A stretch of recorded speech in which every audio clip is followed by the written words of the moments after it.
समस्त को सप्रेम साईराम आसंतु सुनिबा आजिर प्रशांति अनुचिंता एही विश्वरे सबुठार मूल्यवान कण एवं एहाकु आमे किपरि प्राप्त करि पारिबा। भगवान आज अति प्रेमपूर्ण भावरे आमको एहाकु अति सुंदर रूपे स्मरण कराई देइछन्ति, जहा द्वारा आमे हुएत एहाकु प्राप्त करिबा पई प्रयास जारी रखि पारिबा। प्रेम हेउछि हीरा परि अति मूल्यवान।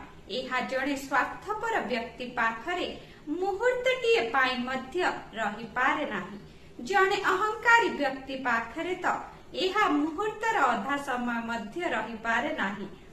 आडंबर प्रदर्शन करुथुबा व्यक्ति पाखरे एहा कदापि मध्य रही पारे नाही।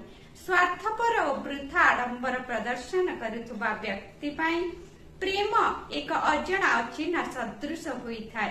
ताहेले एही प्रेम केउठारे मिली पारिबो? एही दुर्मूल्य हीरा केवल प्रेमर साम्राज्य रे, प्रेमर रास्ता रे, प्रेमर दुकान रे ही मिली पारिबो। एहाकु केवल प्रेमपूर्ण हृदय माध्यम रे प्राप्त करि हेबो। एहा पचारि हेबो जे एही समग्र विश्व प्रेम रे परिपूर्ण नुहे कि? एहा ताहेले प्रेम काहेकि सहजरे मिली पारु नाही? जेउ प्रेम रे एही विश्व परिपूर्ण बोली मने करुछ ताहा प्रकृत प्रेम नुहे।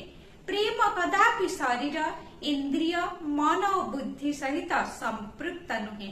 जहा किछि एगुड़िक सहित संपृक्त ताहा केवल अनुराग अटे। केवल आध्यात्मिक जीवन हेउछि प्रेमपूर्ण जीवन। तेणु लोक माने केवल शरीर, इंद्रिय, मन एवं बुद्धिर अधीन रे जीवन अतिबाहित न करी बरं एक आध्यात्मिक जीवन निर्वाह करिबा आवश्यक।